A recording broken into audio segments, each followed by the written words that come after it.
Bonjour à tous. On en sait un peu plus sur cet incendie qui a endommagé le collège de Saint-Laurent en Grand-Vaux dans le Jura hier.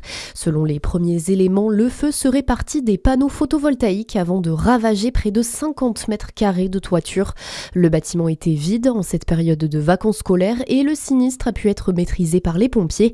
Reste désormais à savoir si l'établissement pourra rouvrir ses portes pour la rentrée le 23 février prochain. Suite aux violences après le match Dijon-Caen vendredi soir, un homme de 22 ans a été présenté à la justice hier. Membre des Lingon Boys, il est poursuivi pour avoir assisté à l'agression de 2 supporters normands blessés à la sortie du stade. Placé sous contrôle judiciaire en attendant son procès, le jeune homme a désormais interdiction de se rendre au stade.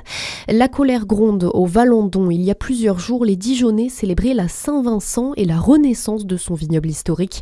Mais dans l'ombre, les habitants dénoncent un désastre écologique sous leurs fenêtres avec des arbres coupés, des jardins ouvriers rasés.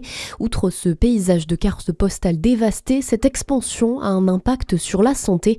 On écoute Maxime Alain, membre du collectif Sauvons les Valandons. Le problème des Valandons, c'est qu'on est en zone urbaine, c'est-à-dire qu'il y a des maisons au-dessus, en dessous, il y a des écoles qui sont à proximité directe, vraiment collées à la zone. On sait aussi, avec par exemple le rapport Pestirif qui est sorti dernièrement, qu'il y a beaucoup d'impact sur les habitations, les habitants qui habitent autour de zones viticoles. Justement parce qu'il y a des pesticides qui sont projetés sur les vignes et qui vont se retrouver après dans les habitations. Et il y a d'autres risques qui arrivent, ça va être les risques par exemple d'érosion des sols. L'eau, en cas de grosse pluie, va pouvoir ruisseler vers les habitations. Une pétition est justement en ligne sur le site du collectif Sauvons les Valandons pour stopper l'extension.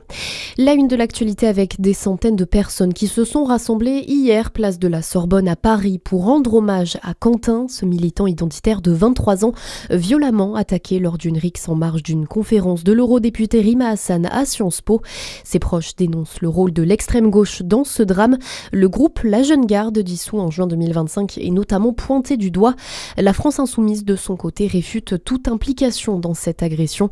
Le procureur de la République de Lyon doit tenir une conférence de presse aujourd'hui à 15h. Laurent Nunez est attendu en Algérie aujourd'hui, une visite qui intervient après plus de 2 ans de tension entre Paris et Alger. Au programme pour le ministre de l'Intérieur, la question des OQTF, la lutte contre le terrorisme, mais aussi et surtout le cas de Christophe Glaise. C'est une première, la France est championne d'Europe par équipe de badminton, les Bleus qui ont battu les Danois.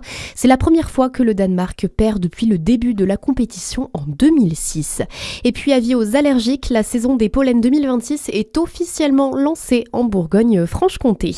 À suivre votre météo sur Fréquence Plus.